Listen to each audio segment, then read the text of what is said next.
may sakit sa puso. Ngayon, galing siya sa aeroplano pa. Mindanao, no? Kami magkapatid, nagulat pumunta kami sa heart center lahat.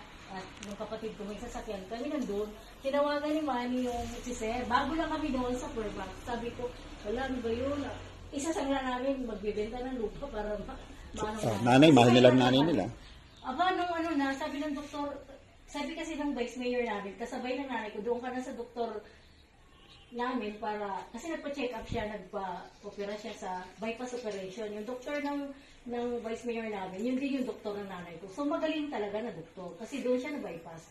Nakita ko yung namin, vice mayor, talaga naman ang violet na yung ganito pag lumakad, pero pa-opera niya. Sabi niya magaling pa yung doktor, ha? Tapos, pinapunta ko si Sir doon.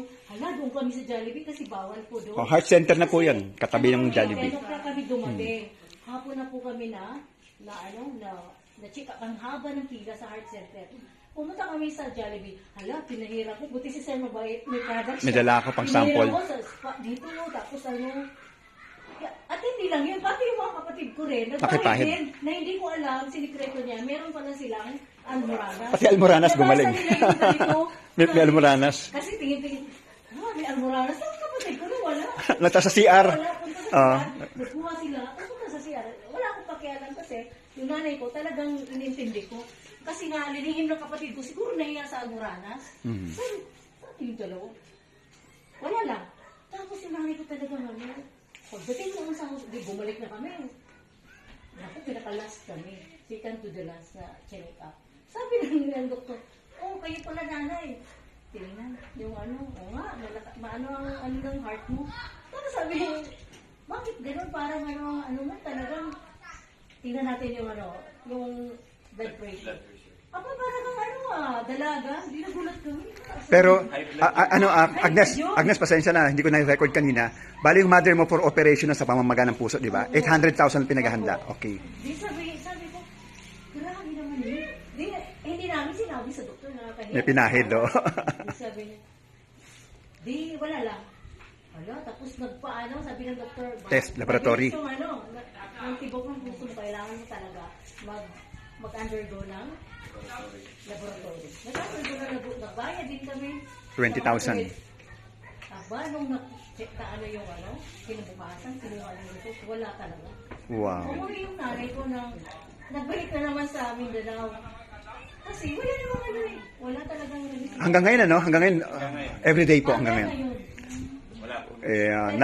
Na-save ang... Sa palayan, meron kami maliit na palayan, tapos yung doon. Kaya thank you talaga nagkilala namin si Sir at saka yung prof. Na-save ang At 800,000. hindi lang nga yung kapatid ko na may mga almoranas. Yan. At hindi pa yung kapatid ko pala, ito lang. Nagkaroon siya ng problema, may depression yun. Yun, at least banggit ko may pakalam sa brain, di ba? 9 years ago, nagkaroon siya ng depression. Tapos, may doktor siya sa psychology. Tinuturukan siyang mahal. Tapos, after 9 years, bumalik ulit. Depression. Yung depression niya. Napakatrabe yung kapatid ko. It can lead to suicide. Ganun.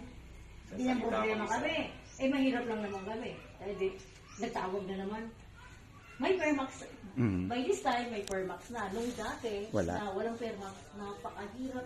Hindi mo makausap, iyak ng iyak. Ganun yung kapatid ko. Turok ng turok, 5,000, 6,000. Kung kami, pamilya kami, na makatulong sa kapatid mo. Ang ginawa namin mag-asawa, pinadala namin in LBC. So talagang nagtatantrum yung kapatid ko, iyak ng iyak daw. Tapos magdamag, hindi matulog. Tapos nung nakarating na after 3 days yung LBC, nagulat kami. Sila rin nagulat din sila kasi napakabilis talaga yung recovery niya. Ilan yun, Daddy? Sabi nyo kanina 3 days lang. 3 days. Tapos siya na mismo ang tumawag na before daw, hindi mo makausap talaga. Wow. Kaya sabi ko, grabe yung product talaga. Palakpak. Hindi matatawaran. Palakpan po tayo yan. Yun. Hindi na ako mapalagay.